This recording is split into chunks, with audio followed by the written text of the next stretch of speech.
Oke, selamat pagi ya. Ini review hari ini ya. Jadi Bohlam GL3H4 ya. Banyak yang nonton video saya setengah-setengah ya. Tidak nonton dari awal sampai akhir, di skip-skip. Jadi penerimaannya, penangkapannya salah ya. Jadi saya menghimbau untuk Anda kalau nonton dari awal sampai akhir biar nggak salah paham sendiri ya. Kalau udah salah paham nanti marah-marah, takutnya seperti itu ya. Jadi saya tidak pernah mau membohongi Anda, tidak mau pernah ngibul-ngibul. Saya ngomong apa adanya di YouTube. Makanya nonton jangan setengah-setengah ya bro. Jangan sayang kuota atau jangan sayang ini disiapkan waktunya ya. Nonton dengan full, jadi tidak mendapat info setengah-setengah ya. Oke. GL3H4 ya, HB3 Cree XHP 50 untuk high beam Toyota Fortuner, H4 Cree XHP 50 ya buat Mobilio, H16 fog lamp ya P73CF Mark II ya, H16 P73CF Mark II bolam 3 warna dari Pro 7 ya. Oke, kita akan review satu persatu ya. Makanya dengarkan ya, nonton dengan baik video saya. Jangan cuma lihat judul atau jangan cuma nonton setengah-setengah ya. Saya sudah ngomong apa adanya, tolong didengarkan. Jadi jangan sampai salah paham ya. Ini H4 Cree XHP 50 second generation. Syarat bolam bagus adalah watt dan luxnya harus gede, stabil dan gede. Watt dan luxnya harus gede. Memang gedenya dia cuma levelnya cuma 30 watt, tidak bisa lebih dari 30 watt. 40 watt juga tidak bisa, 50 watt juga tidak bisa. Bohlam ini adalah 30 watt. Low beam 30 watt, high beam 30 watt. Jadi Bohlam ini ya 30 watt doang, bukan 60 watt, bukan 120 watt. Ya, banyak pedagang yang bermain kata-kata ya, gimmick. Karena low beamnya 30 watt, high beamnya 30 watt, jadi bohlam ini dibilang 60 watt. Terus ditulis di kardusnya 120 watt. Karena kenapa? Dua buah bohlam dihitung total 120 watt. Bukan begitu ngitungnya.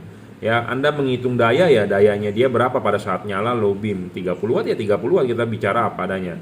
Jadi levelnya dia cuma di 30 watt, di 3100 lux, 3100 maksimum ya. Udah nggak bisa lebih ya. Levelnya memang cuma di 30 watt, bukan di 40 watt, bukan di 50 watt. Jadi kalau Anda membandingkan dengan bohlam 40 watt dan 40 wattnya itu real ya dia kalah. Anda bandingkan dengan bohlam 60 watt real ya dia kalah. Tetapi kalau bohlam 40 watt itu diuji coba, nah kalau dia ngedrop wattnya sama dengan dia 30 watt ya setara, bisa setara. Kenapa? Karena kalau bohlam ngedrop ya pasti kan wattnya turun, luxnya turun gitu ya. Nah, syarat kedua dari bohlam bagus itu adalah harus stabil. Jadi makanya nggak boleh ngedrop. Jadi kalau dia 30 watt ya dia 30 watt, tidak ngedrop seperti itu ya. Nggak boleh ngedrop. Syarat ketiga adalah adjustable. Nah, adjustable ini penting ya. Kita lebih mementingkan harus bisa adjustable karena kita mengkonversi dari halogen ke LED. Hasilnya memang tidak bisa 100% bagus ya seperti halogen karena reflektor tersebut kan didesain buat halogen, bener nggak? Jadi kita hanya bisa memaksimalkan. Nah, memaksimalkan outputnya supaya menyerupai halogen gitu ya. Memang tidak bisa 100% tapi ya setidaknya lebih maksimal lah seperti itu. Seperti Anda saat ini disuruh minum vitamin Bcom C, Bcom Z, minum vitamin C. Sebenarnya hidup Anda kalau Anda nggak minum itu vitamin, Anda hidup nggak? Hidup. Tapi kenapa Anda masih tetap disuruh minum itu? Supaya daya tahan tubuh Anda meningkat. Sama seperti ini, nggak dikalibrasi pun dipasang nyala nggak? Nyala. Tapi kalau dikalibrasi akan lebih bagus hasilnya, seperti itu. Maksud dan tujuan kalibrasi itu seperti itu. Karena kita mengkonversi dari halogen ke LED ya. Jadi kita harus maksimalkan posisi bohlamnya seperti halogen ya. Makanya Anda harus beli payungnya yang menyerupai halogen supaya hasil cut off-nya lebih bagus ya, seperti itu. Memang tidak bisa 100% ya, setidaknya 90% lah. Keempat, serviceable. Bolam ini bisa diservis chipnya ya, dalam arti chipnya selama stok chipnya ada. Selama stok chipnya ada. Kalau stok chipnya tidak ada ya nggak bisa, karena pabrikan selalu bilang menipis chipnya ya. Kelima adalah soal bayangan gelap. Bohlam ini bayangan gelapnya kecil dan tidak terlalu gede. Kenapa sih tadi syarat ketiga saya bilang harus adjustable? Karena kita mengkonversi dari halogen ke LED. Saya selalu bilang arahkan ke jam 11, jam 12. Ya, karena kita di Indonesia adalah setir kanan, RHD. Tapi tidak pasti 11 jam 11 karena 11.30, 11.45, jam 12 ya. Karena itu ada hubungan dengan kalibrasi dengan payungnya. Makanya buat Anda yang sudah beli barang sampai, Anda pasang, langsung kasih tahu saya buat mobil apa supaya saya tidak lupa ya. Karena papasan ini nggak semuanya kita papas, kadang-kadang ada yang sebelah kirinya kita papas, ada yang sebelah kanan kita papas. Karena kenapa? Tergantung bukaan garis reflektornya, masing-masing mobil berbeda ya. Saya sudah sering tunjukkan. Jadi reflektor mobil itu ya ada bukaan ini nih. Setiap mobil ada garis ini dan garis ini. Nah, garisnya ini ada yang landai, ada yang tinggi, segala macam, berbeda tiap-tiap mobil. Nah, tiap-tiap mobil itu berbeda. Nah, kita akan berusaha semaksimalkan dengan garis ini. Karena tiap-tiap mobil berbeda loh. Kalau Anda nggak percaya, Anda perhatikan deh. Kalau saya ke mall, misalnya ke parkiran, kita jalan di parkiran mobil, saya selalu perhatikan tuh reflektor mobil gitu ya. Saya nggak tahu, memang karena memang saya hobinya di situ. Jadi kalau ngelihat lampu itu istilahnya seperti melihat wanita cantik, kita pelototin terus gitu ya. Kenapa? Karena saya hobi, saya suka perhatikan ya. Kadang-kadang suka saya foto juga kalau mobil-mobil yang belum punya di parkiran. Nah, kadang-kadang suka disamperin tukang parkir. Kenapa, Pak? Dikira kita mau maling ya, segala macam. Tapi sebenarnya saya mengkoleksi foto-foto reflektor. Jadi kalau ada parkiran mobil yang mobilnya kira-kira baru, saya sering foto capture dari depan. Kenapa? Nah, udah foto dari capture dari depan, biasanya saya print. Udah di print, saya ukur pakai busur. Ini kita tarik garis lurus ke tengah sini, ini tarik garis lurus ke tengah sini, ketemu titiknya di mana. Nah, kita ukur berapa derajat bukaannya, seperti begitu. Ya, saya suka seperti itu. Makanya kadang-kadang kalau ke parkiran mall, kalau lihat mobil yang baru, yang belum ada, istri saya suka ngomong tuh, mobil baru tuh, kayaknya jarang tuh, fotoin. Nah, kenapa? Supaya nanti kalau ada customer order mobil tersebut, saya sudah punya patternnya ya. Jadi buat Anda ya, saya selalu foto dari depan. Garis ini tiap-tiap mobil berbeda sudutnya ya. Sudutnya berbeda. Ini Avanza, ini Innova, ini Expander, berbeda bro ya. Memang bedanya nggak terlalu banyak, tapi intinya adalah berbeda. Nah, saya sering fotoin, sudah difotoin, kita print. Nah, udah kita print, kita tarik garis lurus pakai penggaris, tarik garis lurus, ketemu titiknya berapa, ukur sudutnya berapa. Jadi ini ada sudutnya bro ya. Kalau ini kita gambar dari pakai spidol, ini ada sudut nih ya. Ini sudut, ini ada sudutnya nih ya. Ini berapa ya. Ini kan kalau ditarik garis lurus nih ya, ditarik garis lurus, ini ada nih berapa nih. Ini kan garisnya begini. Ini kita tarik ke atas, ini tarik ke atas, kan ketemu titik di tengah. Titik di tengah ini titik center, titik fokus. Titik fokus ini berapa sudutnya? Ya, tiap-tiap mobil berbeda loh. Ya. Saya mengkoleksi reflektor beginian ya buat tiap-tiap mobil. Tapi saya pikir juga mahal juga saya nyetokin beginian ya. Nyetokin beginian, ngumpulin beginian buat nyoba-nyoba.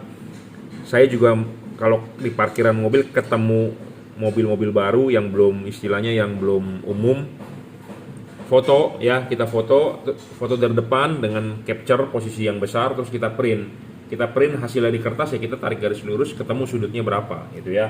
Nah, makanya itu penting. Tapi kita nggak buka 100% ya cara mapasnya bagaimana, tapi pelan-pelan buat Anda penonton saya setia, makanya nontonlah dengan baik. Jangan nonton setengah-setengah bro. Jangan nonton setengah-setengah, jadi jangan sampai Anda salah paham ya. Kalau Anda nggak paham ya diulang, di replay, karena video ini gratis ya. Tadi udah sampai mana? Soal bayangan gelap penting ya. Bayangan gelap tidak boleh terlalu besar dan tidak boleh terlalu gelap ya. Makin tidak gelap makin bagus, intinya seperti itu ya. Bayangan gelap ini memang tidak terlalu gelap ya. Kalau Anda setuju dengan saya ya Anda boleh beli. Kalau merasa tidak setuju ya tidak usah beli. Intinya seperti itu ya. Soal bayangan gelap, Soal tidak storing, bola mini tidak storing, syarat ke-6 ya, saya jamin tidak storing. Syarat ke-7 soal pendinginan. Nah, pendinginan ini ada hubungan dengan kestabilan ya. Bola mini nanti akan dipasang ininya dulu ya. Jangan lupa selalu masang ininya dulu, kelipin, pasang karet.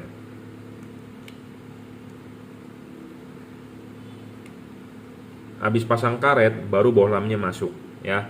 Nah, ini masih ada celah heatsink ya. Masih ada celah heatsink. Jadi kipas angin berputar, angin tiup ke situ masih bisa keluar dari samping ya. Kalau yang tidak mempunyai heatsink ya, tidak mempunyai ini heatsink makin tinggi makin bagus ya. Kalau yang nggak punya heatsink artinya tertutup semua, si kipas berputar, angin ditiup ke situ, dia mau keluar lewat mana anginnya. Jadi sama dengan tidak ada pendinginan.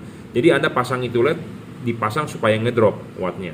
Nah, kalau wattnya ngedrop ya artinya dayanya kan turun, ngedrop ya, jadi terangnya berkurang gitu ya. Jadi saya lebih memilih LED yang stabil. Memang Anda harus coba ya, karena masing-masing juga LED mempunyai keunggulan masing-masing gitu ya. Jadi saya juga nggak mau bilang ini 100% bagus segala macam, tidak ya. Anda boleh mencoba mana yang bagus menurut Anda, mana yang cocok ya silakan ya. Untuk Mobilio ya, ini H4-nya nanti akan kita kalibrasi untuk Honda Mobilio, Avanza, Expander, mobil-mobil sejuta umat kita udah paham ya. Jadi nanti ada yang kita kalibrasi sedikit antara kiri dengan kanan ini, bukaannya berbeda karena ya tergantung sudut itu ya. Kenapa kita harus buka? Karena fungsi dari payung ini adalah membentuk cut off. Cut off itu kalau makin ditutupin tentu cut off glare-nya akan makin sedikit, makin bagus, tapi merugikan. Jadi output cahayanya tidak keluar 100% tapi terhalangi oleh payung tersebut gitu ya. Oke, lanjut ya reviewnya. Ini buat HB3 ya. HB3 ini untuk high beam Toyota Fortuner VNT ya. High beam ini juga bisa dipakai di semua mobil Toyota yang low beam dengan high beam terpisah, seperti Toyota Innova Reborn ya, Toyota Sienta, Toyota Avanza Veloz yang lampunya terpisah ya. Tapi kali ini kita mereview untuk Toyota Fortuner ya, HB3 tipenya ya, 9005. Jadi apa sih keunggulan tipe ini ya? Tipe ini bisa di-adjust. Yang pasti adalah Anda masang harus vertikal ya. Pemasangan dorong maju putar ya. Nah, dia bisa di-adjust ya. Jadi dia bisa diputar kemana-kemana pun bisa. Jadi makanya kenapa syarat bohlam bagus itu syarat ketiga harus bisa di-adjust. Kenapa harus bisa di-adjust? Nanti kan pas pada saat prakteknya bohlam ini ngoncinya belum tentu posisinya bagaimana, belum tentu posisinya vertikal. Makanya kenapa bohlam ini bisa di-adjust bagus tuh ya. Jadi sesuka Anda maunya gimana. Nah, tentunya Anda bisa praktekin ya. Anda mau sinarnya agak ke arah mana itu bisa ya. Jadi Anda sambil nyalakan, parkir mobil depan tembok 2 meter, nah Anda bisa lihat hasil outputnya bagaimana ya. Jadi makanya syarat bohlam bagus itu 1 watt dan luxnya harus gede ya. Level wattnya dia cuma 30 watt, 3100 lux ya, 5500 Kelvin. Kedua adalah harus stabil, bohlam ini stabil, tidak ngedrop ya. Ketiga adalah adjustable ya. Adjustable itu ya saya bilang tadi harus bisa diputar. Selain bisa diputar, dia harus bisa maju mundur. Dan putarnya ini enak sekali sistemnya. Sistemnya slide. Putar dikit bisa. Tapi ada bohlam yang bisa diputar tapi jarak putarannya banyak. Jadi sekali putar harus tak jauh. Kalau ini enggak, Anda mau sedikit 1 mili, 2 mili, setengah mili bisa. Jadi enak. Adjustable-nya dia enak sekali gitu ya. Jadi Anda mau kemana pun bisa. Dan dia bisa tarik mundur lagi. Apa sih kalau keunggulannya ditarik mundur? Nah, kalau ditarik mundur dia akan lebih float, sinarnya akan lebih menyebar ya, dibandingkan kalau Anda dorong maju adalah float spot ya. Kita kasih lihat nih hasil sinarnya di tembok ya. Nah, ya. Jadi Anda bisa mengatur. Ini adalah kita dorong maju misalnya ya. Kita dorong maju full, kita tarik mundur. Nah, dia akan lebih besar ya. Di sini Anda kelihatannya besar sedikit, tapi prakteknya nanti di jalanan akan efeknya gede sekali. Ya. Nah, seperti ini. Nah, jadi fokusnya ini istilahnya bisa diatur gitu. Enaknya di situ ya tipe ini karena bisa maju mundur ya. Dibandingkan Anda beli bohlam yang fix, mendingan Anda beli bohlam yang bisa di adjustable ya, bisa di setting putar maju mundur. Syarat keempat adalah serviceable. Bohlam ini bisa diservis tapi jarang tipe ini ya, bermasalah, jarang sekali. Ya, kelima soal bayangan gelap kecil. Bohlam ini bayangan gelapnya kecil. Kenapa? Karena halogen itu 360 derajat arahnya. Sedangkan LED ini kan samping kiri kanan. Jadi kemungkinan adalah sinar yang kesininya kosong, sinar kesininya kan kosong.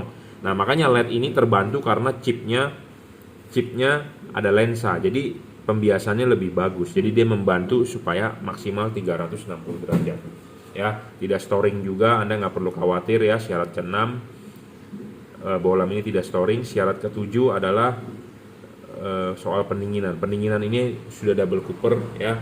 Jadi dia tidak ada lubang. Jadi udara yang ditiup oleh kipas itu akan keluar di heatsink. Jadi udaranya tidak masuk ke dalam headlamp ya. Kalau Anda beli LED yang masuk ke dalam headlamp itu berbahaya. Kenapa? Headlamp Anda bisa kotor, berdebu segala macam ya. Air masuk, sebutir air aja bisa membuat headlamp Anda mengembun ya, bahaya itu. Ya. Pemasangan juga tinggal PNP, tinggal colok soket, apalagi buat mobil-mobil diesel ya. Mobil diesel itu getaran lebih gede. Jadi Anda tidak usah ikat-ikat drivernya, tinggal colok saja soketnya begini atau begini ya. Kalau nggak nyala ya dibulak-balik, itu aja. Ini kabelnya sudah dirajut oleh nilon tahan tarik driverless, jadi tidak ada kotak-kotak yang Anda harus umpetin atau Anda harus ikat ya. Pemasangan tinggal PNP, enak sekali bro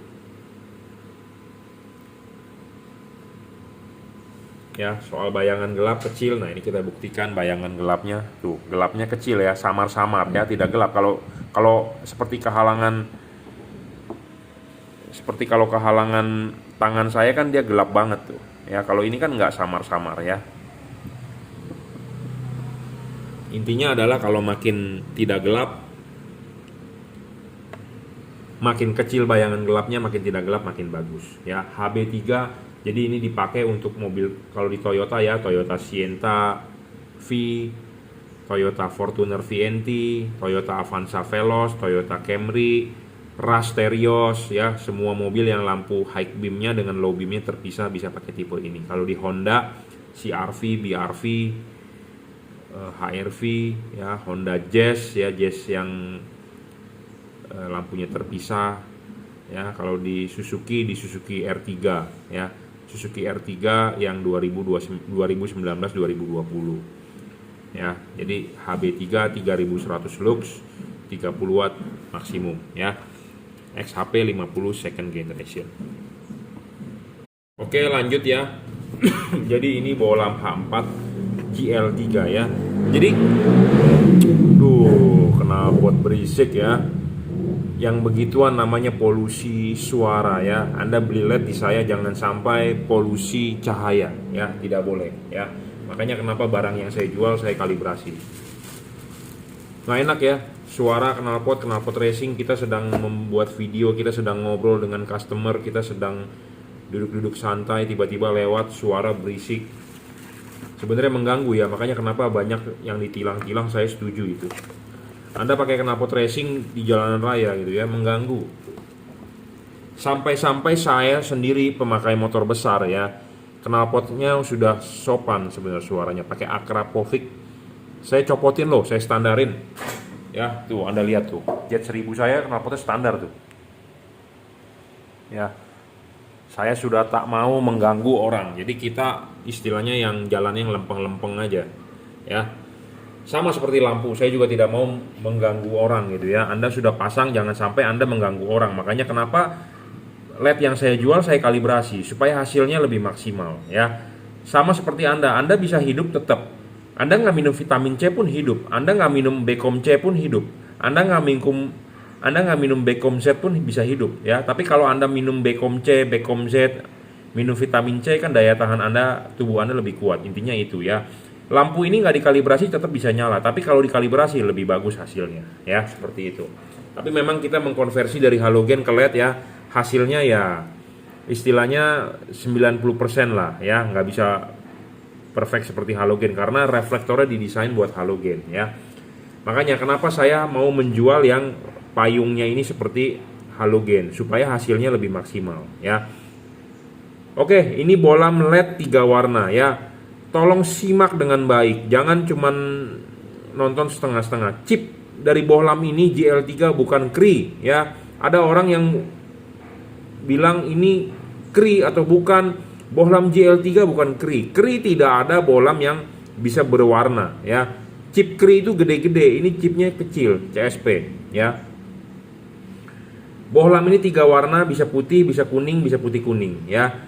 30 watt real. Syarat bohlam bagus adalah watt dan luxnya harus gede. Kedua adalah harus stabil, ini di review untuk Suzuki R3 ya. Kedua harus stabil, ketiga adjustable bisa disetting arah jam 11, jam 12. Syarat keempat adalah soal bayangan gelap harus kecil, bayangan gelapnya memang kecil. Bayangan gelap LED ini tidak kecil dan gelap, kenapa? Karena chipnya chip PP, karena terhalang oleh ini. Tapi syarat kelima itu tidak terpenuhi, tapi bisa di cover oleh syarat ketiga karena adjustable. Tidak storing, iya saya jamin pendinginan bagus ya. Banyak orang, saya nggak mau beli LED CSP ya. Anda juga jangan salah, jangan terlalu fanatik. Memang chip CSP bisa rusak, semua chip bisa rusak. Sebenarnya masalah yang sudah bawaan lahir, kenapa sih LED bisa rusak? Karena terlalu panas. Kedua overheat ya, memang dari kualitas ya. Kualitas pabrikan semua pasti bilang maunya bikin yang bagus. Tapi intinya adalah pemasangan di mobil juga menjadi masalah utama. Kenapa? Karena ya desainnya harus benar ya. Kalau Anda mau masang jangan lupa copot dulu kan ininya ya, pasang klipnya baru pasang karet. Nah, Anda lihat. Jadi LED itu musuhnya adalah panas. Kalau panas, LED itu akan rusak. Nah, makanya Anda harus beli LED yang mempunyai pendinginan. Nah, pendinginan dari sini adalah tipe ini adalah dia berpendingin udara ya. Jadi ada kipasnya, ada heatsink ya. Heatsinknya ini tinggi, makin tinggi heatsink makin bagus ya. Saya ngomong apa adanya, makin tinggi heatsink makin bagus ya. Heatsink ini makin tinggi makin bagus, makin gede makin bagus, makin siripnya makin banyak makin bagus ya. Pendinginan ini sistemnya pakai kipas. Kipas akan berputar meniup angin ke sana. Ke sana dia akan keluar dari celah pinggir-pinggir. Itulah yang pendinginannya bagus ya. Ada LED yang ininya tidak pakai heatsink. Ya, jadi ini nggak ada, ini pendek. Jadi kalau pas pada saat dipasang di mobil, pasang karet, dia tertutup maksimal. Jadi kipas berputar, angin gimana mau sirkulasi. Jadi LED itu tidak ada pendinginan. Jadi LED itu dipasang untuk Anda bunuh. Nah, udah dibunuh ya rusak. Ya, seperti itu. Jadi makanya Anda harus memilih LED yang istilahnya yang pendinginannya bagus, ya. Saya membuat syarat bukan yang ngasal-ngasal bikin, tapi kita memang mempunyai bukti uji ya. Kenapa LED ini bisa lebih awet dibandingkan LED di luaran ya, karena heatsinknya gede. Kalau heatsinknya nggak gede saya juga nggak mau jual. Kenapa? Karena saya sendiri akan rugi dan saya sendiri akan pusing. Kenapa? Karena banyak komplainan seperti itu ya. Jadi kemungkinan rusaknya besar ya, seperti itu ya. Dan distributor banyak yang nggak paham juga, dia cuma tahu jualan barang ya, dia tidak tahu spesifikasi teknis ya. Saya mau menjual barang yang mempunyai spesifikasi teknis yang bagus, yang sesuai, yang real. Realnya 30 watt, 3500 lux maksimum ya.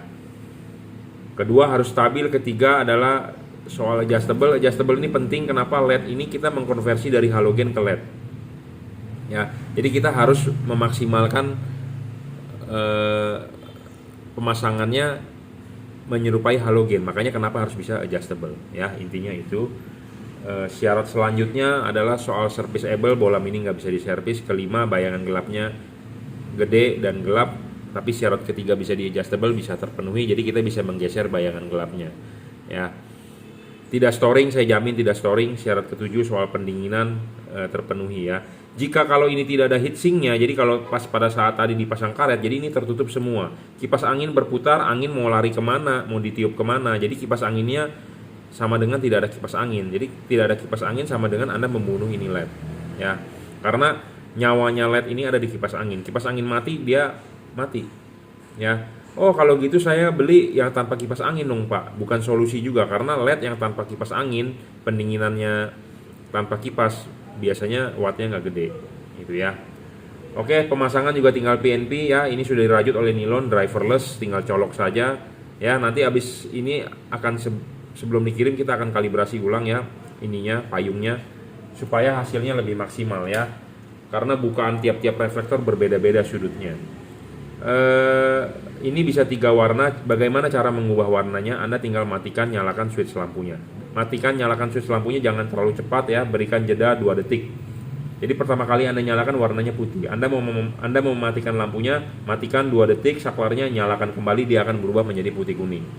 Anda matikan lagi 2 detik, nyalakan lagi, dia akan berubah menjadi warna kuning. Anda matikan lagi 2 detik, nyalakan lagi, dia akan berubah menjadi warna putih. Jadi dia mempunyai siklus putih, putih kuning, kuning ya. Pada saat mematikan jangan terlalu cepat, tunggu 2 detik baru nyalakan kembali. Anda waktu high beam juga jangan terlalu cepat, jangan terlalu kasar, berikan jeda 1-2 detik. Bukan 1-2 detik, 1 detik maksimal 2 kali untuk high beam. Jangan terlalu cepat, jangan seperti orang barbar ya. Dia akan error, dia akan shutdown. Kalau dia shutdown, dia akan reset. Kita mau menyalakan kembali, kita harus reset. Dengan bagaimana cara meresetnya? Matikan saklar lampu 1 menit, kemudian nyalakan lagi, dia akan reset ya, seperti itu. Jadi cara pakainya benar, mestinya aman ya. Sebelum kita kirim nanti akan kita kalibrasi ya. Ini untuk R3 lama, masih seperti kelasnya Dresa sama. Jadi yang bisa berubah warna adalah low beam ya, lampu dekat. Lampu dekat ini bisa berubah warna, bisa putih kuning, bisa kuning ya. High beamnya tetap warna putih ya. High beam tetap warna putih mau di mode apapun. Di mode lampu dekat warna putih, high beam tetap putih. Di mode putih kuning, high beam tetap putih ya. Di mode kuning, high beam juga tetap putih. Jadi intinya adalah high beamnya putih, yang bisa berubah warna adalah lampu dekatnya putih kuning ya. Cut off sinar putih kuning akan lebih bagus dibandingkan sinar kuningnya. Saya ngomong apa adanya to the point. Kenapa? Karena chip putih di bawah, dekat sekali dengan cut off. Tapi kuningnya di atas cut off. Jadi sinar kuning akan lebih glare. Itu sudah sesuai ya. Karena putih dipakai pada saat jalanan kering. Kita memakai sinar putih pada saat jalan kondisi biasa ya, tentu cut off harus bagus ya. Kapan dipakai warna kuningnya? Pada saat Anda ketemu hujan atau kabut. Kita kalau ketemu hujan atau kabut ya, kita harus semuanya terang di depan. Jadi cut off agak lebih tidak bagus, nggak masalah, karena kita butuh semuanya terang. Karena kita sendiri pada saat kondisi hujan kan kita sendiri juga butuh penerangan yang ekstra ya. Makanya dia menaruh chip kuning di bawah, di atas bukan di bawah ya. Kapan dipakai warna putih kuningnya? Di saat Anda ketemu jalanan yang benar-benar gelap, Anda bisa pakai putih kuningnya, karena di mode nyala putih kuning itu luxnya yang paling gede ya. Luxnya paling gede. Jadi kalau pada saat warna putih kira-kira 3300 lux, chip kuningnya 3400 lux, pada saat nyala putih kuning dia bisa 3500 lux. Jadi ini 30 watt 3500 lux maksimum ya. Pendinginan sudah double cooper. Anda tidak perlu takut headlamp Anda masuk debu ya, masuk air segala macam, karena ini benar-benar pemasangan PNP ya. Karet tidak boleh dirobek, karet tidak boleh udah pernah dibobok-bobok. Karet adalah original asli bawaan pabrik ya. Anda masang dulu ya, keringnya, klipin, pasang karet, baru bohlamnya masuk ya. Nah ini benar-benar bohlam tidak ada yang dirobek atau bohlam ada yang dirusak. Jadi pemasangan benar-benar tinggal PNP ya.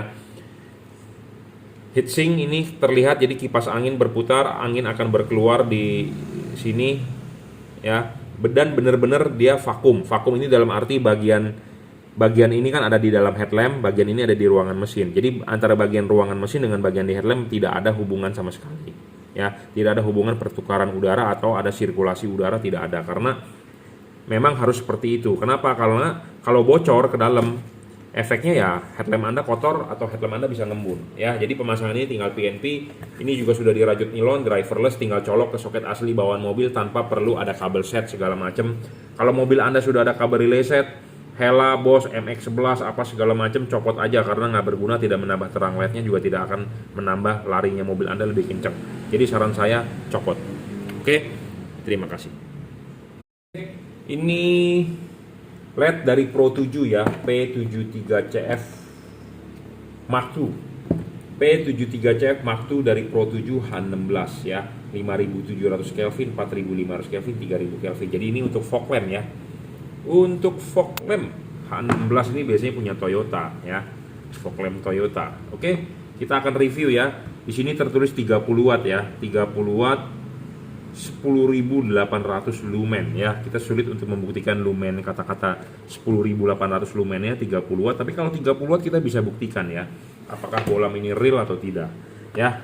Ini di review buat Toyota. Saya sih nggak tahu ini untuk mobil apa, tapi H16 kebanyakan untuk fog lamp Toyota ya, atau fog lamp Mitsubishi Expander juga bisa. Jadi bohlam ini seperti ini ya. Ada drivernya merek Pro 7, harganya 1.180.000 ya. Tipenya P73CF Mark II ya. Ada driver ya, ada drivernya, kabel belum dirajut oleh nilon ya. Harganya 1.180.000. Dia yang versi Mark II ini dia chip dempet, chip biasa yang disolder dempet ya, center chip. Chip biasa yang disolder dempet. Kenapa? Karena ini bukan chip dempet asli ya. Chip biasa yang disolder dempet ya, center chip. Putihnya di tengah, kuningnya di pinggir ya. Tapi kita akan mengukur wattnya dulu ya. Dia bilang wattnya adalah 30 watt sesuai di dus. Nah, syarat bohlam bagus menurut saya adalah watt dan luxnya harus besar. Maksudnya besar adalah harus sesuai dengan spesifikasi. Kalau dia tulis 30 watt ya harus 30 watt kita ngetesnya. Jangan dia tulis 30 watt tapi terbaca cuman 24 ya, 24 watt, 24 25 ya. Jadi dibesar-besarkan 5 watt ya. Nah, ini warna putihnya, warna kuningnya, putih kuningnya ya. Putih kuningnya 23 watt tuh. Makanya lebih ngedrop ya. Putihnya 24, kuningnya 24, jadi putih dengan kuning sama. Pada saat mode putih kuning malah 22. Jadi LED ini ya, putihnya wattnya agak gede, kuningnya wattnya agak gede. Pada saat nyala putih kuning malah dia wattnya turun, jadi luxnya turun. Beda dengan bohlam GL3 ya, putihnya bisa 30 watt, kuningnya 30 watt, putih kuningnya juga 30 watt. Jadi kalau diukur pakai lux meter, light meter, putihnya 3.400 lux, kuningnya 3.500 lux. Pada saat nyala putih kuning dia 3.600 lux. Jadi pada saat nyala mode putih kuning lebih terang. Ini malah menurun ya. Kita akan ukur luxnya berapa nih. Ya, ada light meter di depan. Hanya 2.800 ya luxnya tuh. Kelihatan nggak? Ini kita taruh di sini. Cuma 2.708 sekian ya. Jadi hanya 2.800 luxnya ya, kalah terang dengan GL3. Nggak apa-apa, tapi kita review ya apa adanya karena ini mau kita kirim ya. Jadi kalau Anda mau beli yang lebih terang, Anda bisa beli GL3. Pro 7 juga bagus intinya, tapi ya itu harganya lebih mahal tapi terangnya kalah ya. Jadi syarat bohlam bagus adalah watt dan luxnya harus gede. Level wattnya harus gede dan sesuai. Dia cuma 25 tapi di dus ditulis 30. Jadi ada miss 5 watt. Jadi Anda mau bilang bohlam ini bagus atau tidak terserah. Syarat kedua adalah harus stabil. Bohlam ini stabil, tidak ngedrop ya.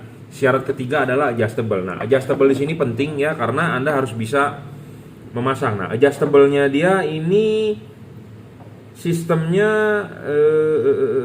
adjustable-nya dia sistemnya adalah tidak adjustable. Jadi boleh dibilang semi adjustable. Kenapa?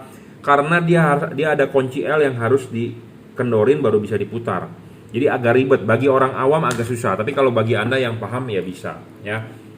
Pemasangan chip kuning atau chip putih, dia default-nya adalah, nah jadi maksudnya begini, dia bisa adjustable tapi tidak langsung bisa di bulak-balik. Kenapa? Karena dia harus menggunakan kunci L. Jadi ini default-nya ya, saya settingkan adalah chip putihnya di tengah, chip kuningnya di bawah. Jadi sorotan kuning akan lebih jauh dibandingkan sorotan putihnya. Nah, sedangkan kalau Anda mau sorotan putihnya yang lebih jauh, kan mesti dibalik. Nah, ini nggak bisa dibalik, langsung putar begitu. Tapi Anda harus lepas dulu, ya.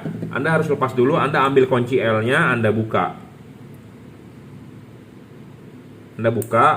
Anda baru bisa diputar, dikendorin, dibalik. Ya. Oh, nggak bisa juga, keras.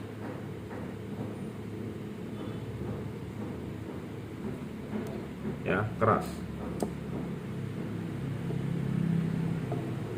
keras. Nah, seperti ini baru bisa dikunci. Nah, kita praktekin aja deh ya, jadi supaya Anda nggak bingung. Jadi dia adjustable tapi adjustable-nya ribet ya, adjustable ribet, mesti pakai kunci L.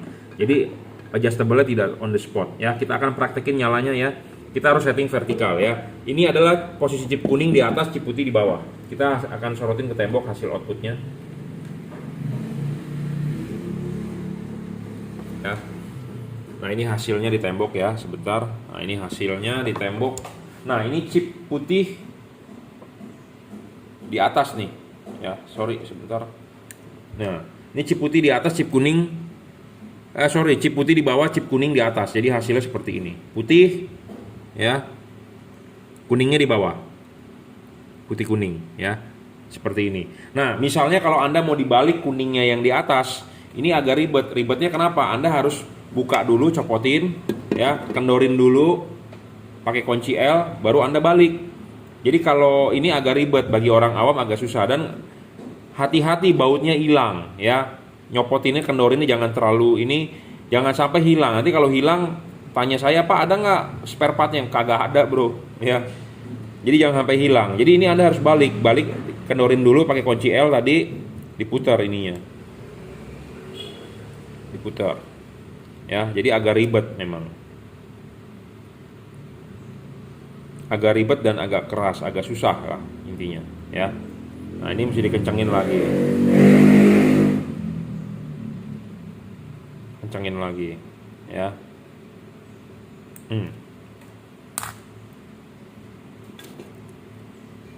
Pasang lagi.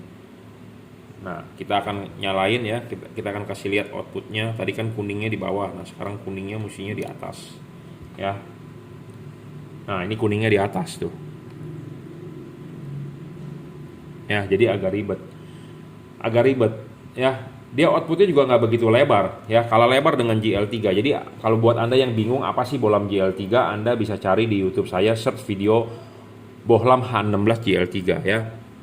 Kalah padat sih, ini kalah lebar ya. Ini dari sini senternya ke sini cuma sedikit, sedangkan kalau GL3 bisa sampai banyak deh pokoknya. Kurang lebar ya. Jadi kalah spek sebenarnya. Tapi nggak apa-apa, kalau mau beli ya boleh, kita juga ada ready kok. Ya, jadi bohlam ini adjustable, tapi adjustable-nya semi ya, agak ribetnya kenapa? Karena Anda harus pakai kunci L ya, tidak langsung on the spot. Ya, kalau yang on the spot lebih enak. Ya. Dan biasanya kalau masang fog lamp ya, kan Anda sistem masangnya adalah dari bumper samping, dari spakbor. Jadi Anda sistemnya grepe-grepe. Kebanyakan orang ini driver pasti didiamkan menggelantung. Jadi kalau menggelantung di fog lamp Anda, lama-lama goyang begini ya. Lama-lama kalah di sini nih. Kalah di sini. Pokoknya kalah di sudut-sudut sini. Karena kenapa? Ini panas nih. Kabel ini akan kalah di sini, goyang terus. Nah, walaupun Anda ikat juga pasti Anda ikatnya paling di kabel aslinya fog lamp mobil. Jadi tetap aja bisa goyang ya, bisa kalah karena dia belum dirajut oleh nilon. Ya. Dan dia ada driver, berat ini drivernya ya. Jadi bisa goyang-goyang. 1 tahun Anda pakai goyang terus bisa kalah di sini. Karena ini panas, ini ketarik-tarik putus biasanya di sini ya. Jadi Anda harus hati-hati. Keempat, serviceable, bohlam ini nggak bisa diservis ya. Bohlam-bohlam tipe GL3, merek Pirip, Osram juga nggak bisa servis, rusak buang. Syarat bohlam bagus yang kelima adalah soal bayangan gelap. Bayangan gelap dia kecil ya, pasti kecil lah bayangan gelapnya tuh ya. GL3 juga kecil sama, karena pipih ininya, pipih ya, pipih makin kecil makin bagus, makin tidak gelap makin bagus. Storing, bohlam bagus tidak boleh storing. Bohlam ini storing bro terhadap radio. Saya ngomong apa adanya, itu the point. Kalau Anda nggak percaya Anda coba, saya juga sudah pernah nyoba, ada videonya. Nah, syarat ketujuh soal pendinginan. Jujur teknologi ini masih teknologi jadul. Kenapa saya bilang teknologi jadul? Ya, karena dia sebagai pendingin menggunakan body aslinya dia. Jadi PCB LED ini ya dijepit di body. Ini teknologi jadul banget. Teknologi tahun-tahun pertama kali LED keluar begini. Ya, pendinginan yang sekarang adalah sudah double cooper, single cooper dulu, double cooper, single heat pipe, double heat pipe. Ya, jadi di tengahnya itu ada batang tembaga. sebagai pendinginan. Jadi antara bagian luar, bagian yang di luar rumah lampu dengan bagian yang di dalam tidak ada hubungannya. Sedangkan kalau tipe ini masih ada hubungan. Kenapa? Si kipas angin berputar, angin itu akan masuk ke dalam rumah fog lamp. Jadi bisa menyebabkan debu masuk. Air bisa masuk, bisa ngembun. Kenapa? Karena di sininya ada rongga. Karena dia sistem jepit. Jadi ini teknologi jadul, teknologi lama, ya. Memang sebenarnya supaya nggak masuk air ini bagusnya di sealant, ya, di sealant. Makanya ini mestinya di sealant, ya, di sealant. Jadi kalau tipe yang begini pendinginannya teknologi lama, ya. Syarat ketujuh soal pendinginan, ini pendinginan teknologi lama. Kenapa? Karena PCB-nya ini dijepit di body. Dijepit di body, bukan di tengahnya ada batang tembaga, bukan, ya, dijepit di body. Nah, kipas anginnya ini berputar, angin tiup ke situ, ada sebagian angin yang bisa masuk dan keluar di sini. Nah, keluar di sini artinya bisa masuk ke dalam rumah fog lamp. Jadi kalau ini nerobos banjir, air bisa masuk ke dalam headlamp. Kenapa? Karena tidak di sealant, ada celah lubang di sini.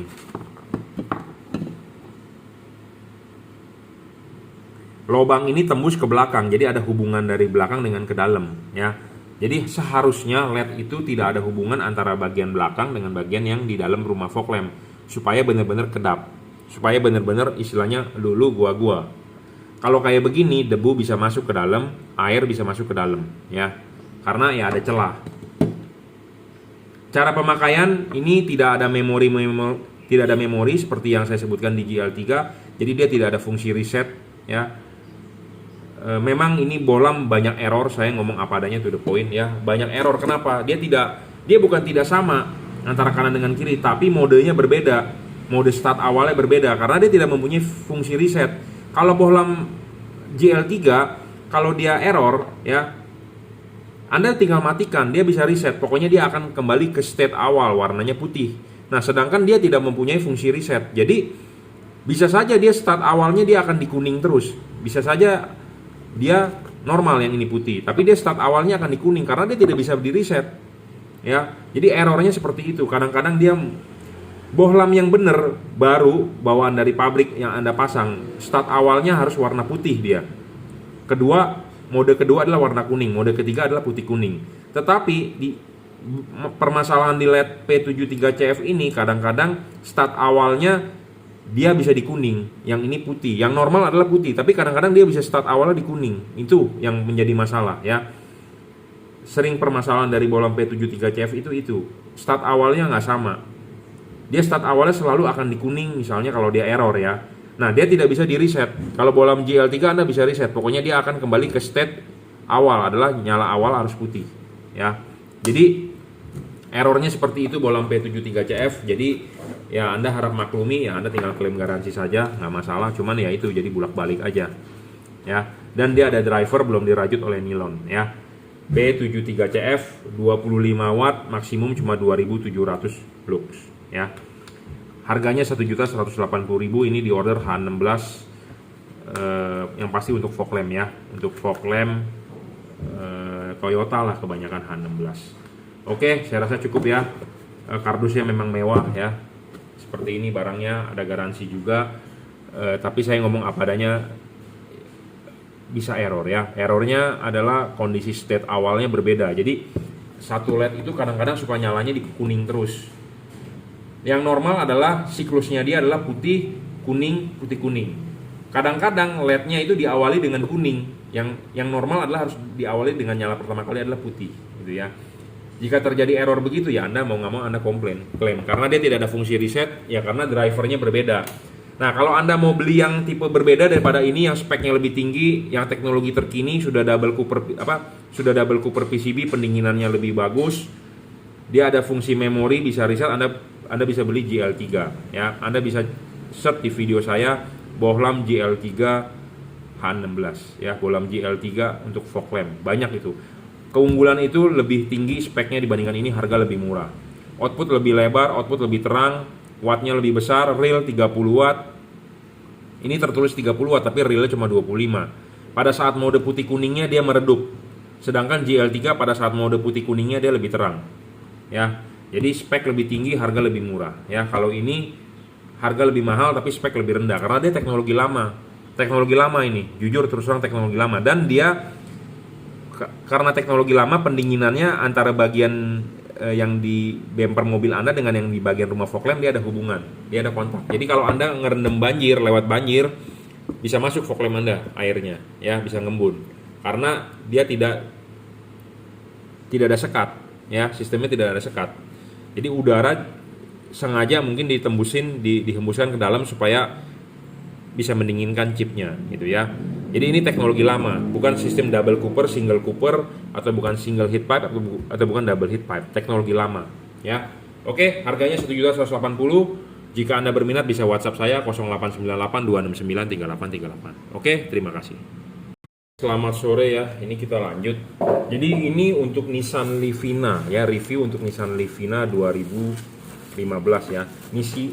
Nissan Livina model terakhir yang sebelum seperti Expander ya. Dia lampunya pisah, low beam menggunakan H11, lampu jauh menggunakan H9 ya. Low beam menggunakan H11, lampu jauh menggunakan H9. Nah, ini di review untuk lampu jauhnya H9 ya. Selalu saya sebutkan syarat bohlam bagus, satu adalah watt dan luxnya harus gede. Kedua adalah harus stabil. Ya, level wattnya dia cuma di 30 watt. Saya rasa ini lebih dari cukup lah dibandingkan bohlam originalnya ya. Kalau masih ada orang yang bilang kurang terang, satu kemungkinan dia salah pasang. Kedua, mungkin ada masalah di mata atau di kaca filmnya ya. Jadi bohlam ini sudah lebih terang 3 kali dari bohlam standarnya ya. Tapi memang bohlam standarnya warna kuning ya, halogen, ciri khas halogen warna seperti itu karena pijarnya itu adalah dibakar, jadi warnanya ya seperti terbakar, itu warnanya kuning ya. Kalau ini LED warnanya pasti putih walaupun dia 5500 Kelvin ya, seperti itu. Levelnya 30 watt, bukan 50 watt, bukan 60 watt, 3100 lux, mestinya lebih terang 3 kali dari bohlam standarnya ya, lampu jauhnya Nissan Livina ya. Kedua, dia stabil ya. Ketiga, adjustable. Nah, Anda harus masang nanti vertikal ya, karena ini adjustable, maju mundur putar. Anda bisa setting float atau spot. Keempat, serviceable ya, bisa diservis. Kelima, bayangan gelap kecil, saya jamin kecil ya. Kenapa kita butuh bayangan gelap kecil dan tidak terlalu gelap? Karena kita butuh sinarnya 360 derajat ya. 360 derajat itu ke segala arah sinarnya, ke sini ada, ke situ ada. Jadi kita butuh bayangan gelap yang kecil ya. Bohlam ini bayangan gelapnya kecil dan tidak terlalu gelap ya. Itu keunggulannya dia. Makin tidak gelap ya makin bagus. Kalau makin gelap dan bayangan gelapnya gede ya merugikan. Intinya seperti itu ya. Ini kita lihat di tembok, bayangan gelapnya kecil ya, tuh. Ya, bayangan gelapnya kecil. Ya, walaupun dia ada orang berkomentar, Pak cuma kuning-kuning doang ya dilihat di tembok. Ya, daripada nggak ada sama sekali mendingan ada kan. Kenapa? Karena chipnya menguntungkan kita. Dia sistemnya ada lensa, jadi menguntungkan. Jadi pembiasan ke sini ada daripada chipnya yang pipih ya. Kalau chip pipih tenggelam merugikan. Dia ada lensa, ada si pabrikan bikin ada lensa, pasti bukan yang ngasal dia berpikir untuk apa. Saya pernah ini dipapas ya, hasilnya nggak bagus hasilnya. Bayangan gelapnya jadi gede ya. Makanya masing-masing bohlam mempunyai keunggulan ya. Nah, ini keunggulan salah satu, bayangan gelapnya tidak besar dan tidak gelap ya. Tidak storing, saya jamin, jadi nggak perlu khawatir storing ya terhadap radio mobil Anda, terhadap komponen elektronik di mobil ya. Soal pendinginan juga bagus ya. 5500 Kelvin ya, 30 watt. Soal pendinginan juga bagus, ini sudah double cooper, ini tidak ada bolong ya. Kalau ini sudah dipasang, karet ini akan 100% ngepres di headlamp ya, tidak perlu takut untuk bocor segala macam ya. Pemasangan soket tinggal PNP, soket begini nggak nyala ya dibalik, intinya seperti itu. Driverless ya, kalau nggak salah di Nissan Livina bagian high beam ada tutup ya, driverless, jadi tinggal colok. Jadi Anda nggak usah pusing-pusing ngikat drivernya, ngumpetin drivernya yang membuat tidak masuk ke headlamp ya. Ini sangat enak kok, tidak ada kotak-kotak yang ribet ya. Driver nggak ada balasnya, tinggal colok aja. Colok begini nggak nyala ya dibalik, intinya seperti itu. Jangan lupa nanti tempatkan ininya vertikal ya, dilihat dari depan harus vertikal, sejajar dengan alur reflektornya, diamond cutnya itu, pokoknya harus tegak lurus ya. Cukup reviewnya H9 ya. Tipe H9 buat lampu jauh high beam Nissan Livina 2015-2016 ya. Pakainya adalah tipe H9 ya. Kalau low beamnya H11, kalau fog lampnya H11 juga kalau nggak salah ya. Ini adalah untuk high beam ya. High beam lampu jauh Nissan Livina 2015-2016 ya. 30 watt real, tidak ngedrop, saya jamin, adjustable, bisa diservis dalam arti chipnya kalau rusak bisa diganti, bayangan gelapnya kecil, tidak storing ya, dan pendinginannya juga bagus ya. Pemasangan tinggal PNP, ini sudah dirajut oleh nilon, driverless, jadi pemasangan gampang sekali, mudah, karena dia ada tutupnya. Setahu saya tutupnya bisa pasang kok, karena saya sudah pernah masang juga ya. Nggak ada driver, jadi Anda nggak perlu coak-coak headlamp segala macam, nggak perlu, intinya PNP lah ya. Pendinginan sudah double cooper ya, kipasnya juga high speed, ada heatsinknya segala macam ya. Saya rasa cukup, terima kasih.